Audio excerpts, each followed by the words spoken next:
Hey guys, welcome to my another review. It's not really a movie, but it's actually a fan film from a Star Wars theory. So it's called Vader, Part One, Shards of the Past. Now, when I first watched it, I was really excited. We're gonna have Vader in a fan film. Now it's my first time, so I don't know about any other ones. But what's really interesting about this one is Star Wars theory. I think what he had in mind, he was going to bring back Vader as more scarier, aggressive, basically have feelings as well, like sadness, and all that stuff. Like all you see at the beginning of the fan film, and all you see is this stormtroopers against actually they're clone troopers. My bad. The clone troopers against Vader. Choking Palpatine. And if you notice the color, I think it's basically, to me, it's like aggression, hatred, and all that. You know, when the dark side has red and light side has blue and all that. But at the beginning, when I first noticed that, I was like, okay, so I think the purpose of that red color at the beginning of the film is aggression, hatred, all that. But once the fight got done, you see the next scene, and it's just no fights. I don't really see any hatred. I don't see aggression. Once you notice just the blue light in the next scene. So, but I'm really glad that Star Wars Theory did that. I think that's what he intentioned to do that.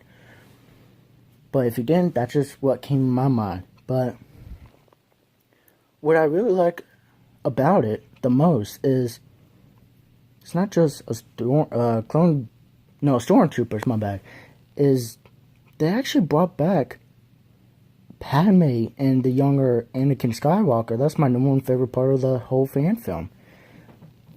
And you could just see.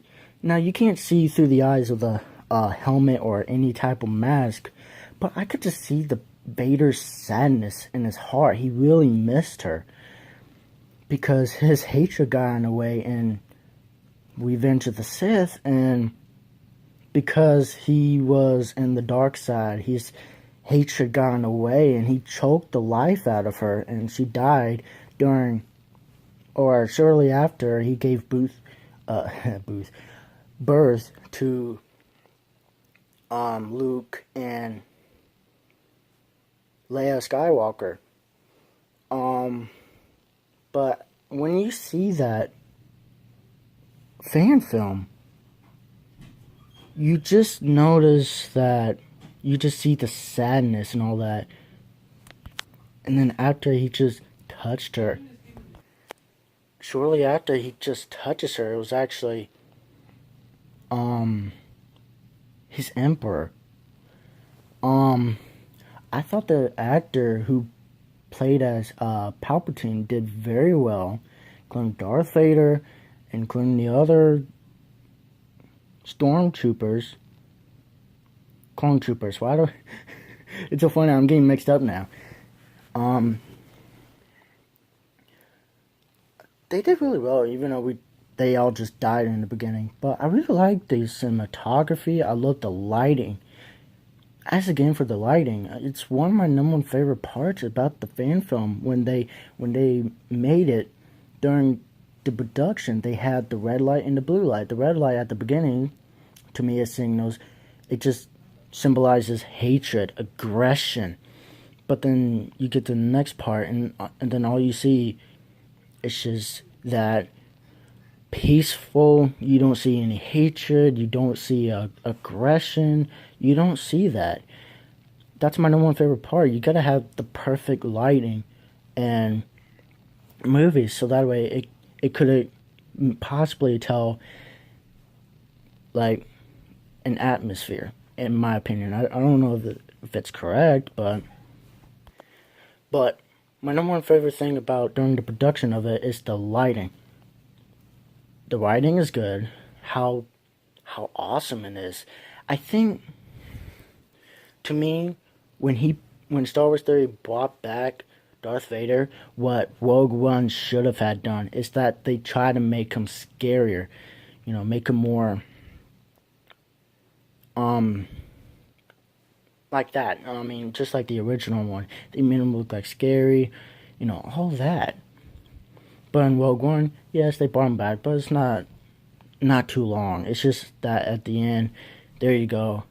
But compared to this, you just notice his anger, like his, if you were there, you wouldn't know he just seems scary. He's that scary in the fan film.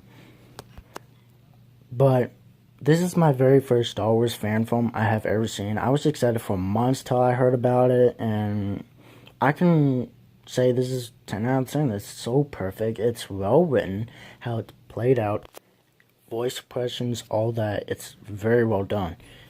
And at the end, you don't know what happened. Okay, you get to notice the color from a Jedi, like the blue color. I think it was like, I forgot what kind of Jedi it is. I think the green one is the Jedi. No, I don't know. Let me know. But at the end, I thought it was pretty badass. He just has the lightsaber. Just he activates the lightsaber and then credits. It's very cool. I think it's badass the way that Star Wars Theory had him as Darth Vader, and all that. I really loved it. I think after the Vader fan films, I think he should direct an actual movie back in the old Republic. I think he should do that because this is well done, in my opinion. I really loved it a lot. I'm pretty sure that 90% of us who is a fan of Star Wars Theory will actually definitely loved it. It's not too long. I'll leave it down, link in the description so you can check it out. And all of that. So I really loved it. I'm pretty sure my dad will love it too. I haven't really shown it to him yet. When I do get time, I will definitely show it to him. At any point in time when we're not busy. So, Star Wars Theory, if you're definitely watching this, I really loved your fan film. I think what you made Darth Vader as, I think you made him as the scariest villain in all of Star Wars, in my opinion. Just like the original one. They made him as scary. But compared to the fan film, you made him just as scary as the original one. Goodbye.